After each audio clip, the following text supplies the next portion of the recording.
नमस्कार दोस्तों, आज हम सीखेंगे कि ट्रेडिंग में डिमांड और सप्लाई ज़ोन को कैसे पहचानते हैं। अगर आप सही तरीके से इन चीज़ों को जान लेते हैं, समझ लेते हैं, तो मार्केट में एंट्री और एग्ज़िट लेना काफ़ी आसान हो जाता है।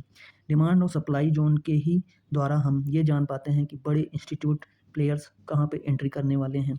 डिमांड ज़ोन वह जगह होती है जहाँ पर बायर्स ज़्यादा होते हैं। यहाँ पर बायर्स एक्टिव होने के ज़्यादा चांसेस हैं कि मार्केट को ये ऊपर ले जाएँगे, प्राइस ऊपर जाएगा इनके द्वारा।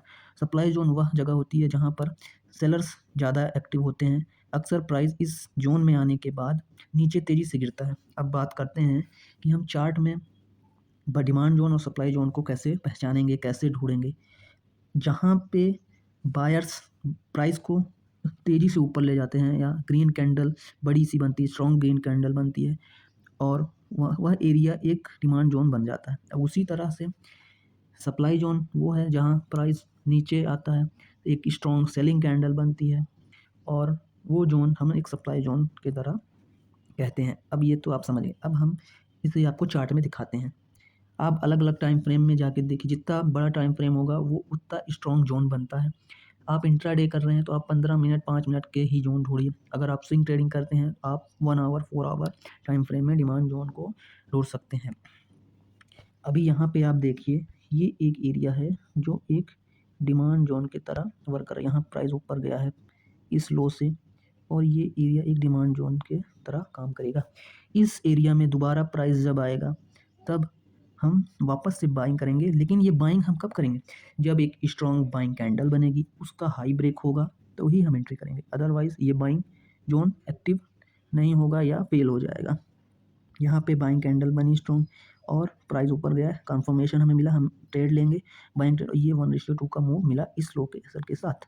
ऐसे ही यहाँ पे आप देखिए सप्लाई ज़ोन क्रिएट हुआ है। ये एक सप्लाई ज़ोन है।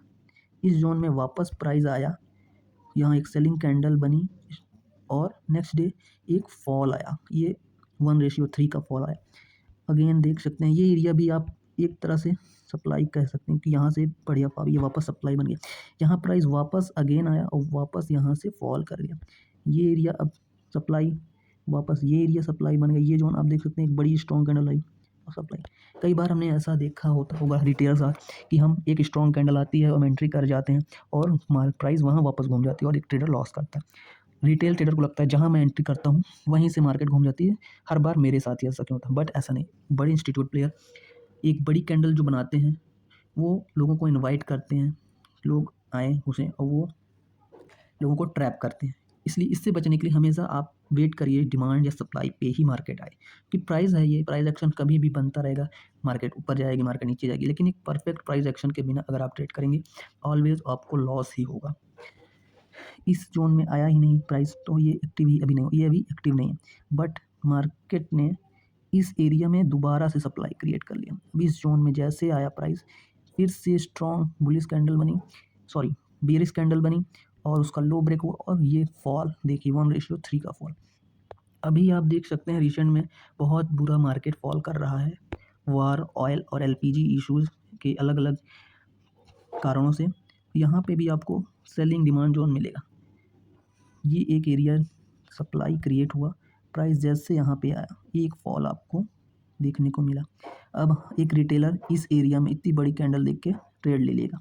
अब वो होप में ले, इतना इसे जो झेलना पड़ा होगा, प्रीमियम ही यहाँ नहीं बढ़ा होगा, प्रीमियम दिख के इतना इसे झेलना होगा कि वो लॉस हो जाएगा अगर उसने होल्ड कर लिया। आप ज़्यादा होल्ड कर लोगे तो कभी-कभी आप वापस बच भी जाओगे, बट आप ज़्यादा होल्ड करते हो तो आपकी साइकोलॉजी ख़राब होगी और दूसरी चीज़ कभी-कभी प्राइस अचानक से मोमेंटम आता है, आपको बड़ा लॉस हो जाता है। तो इस सब से बचने के लिए आपको सबसे पहला चीज़ अपना रिस्क मैनेजमेंट फ़ॉलो करना, क्योंकि मार्केट में अगर आपको ज़िंदा रहना है तो आपको सबसे इम्पोर्टेंट आपका रिस्क मैनेजमेंट है।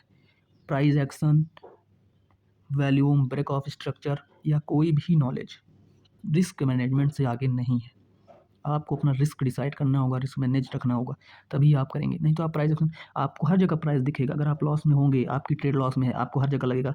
जैसे अभी मान लीजिए मैं कहूँ ये डिमांड ज़ोन क्रिएट हो गया, आपने यहाँ बाइंग कर लिया, आपको हर जगह लगेगा यहाँ हाँ, यहाँ बाइंग ज़ोन हो गया, ये यहाँ पे भी बाइंग ज़ोन हो गया। बट नहीं, ये मार्केट अपोजिट ट्रेंड में है, आपका लॉस होता ही जाएगा। अभी किसी ने यहाँ बाइंग किया होगा, उसे लगा होगा यहाँ से मार्केट ऊपर ही जाएगा, लेकिन ये देख लीजिए कितना गिर गया।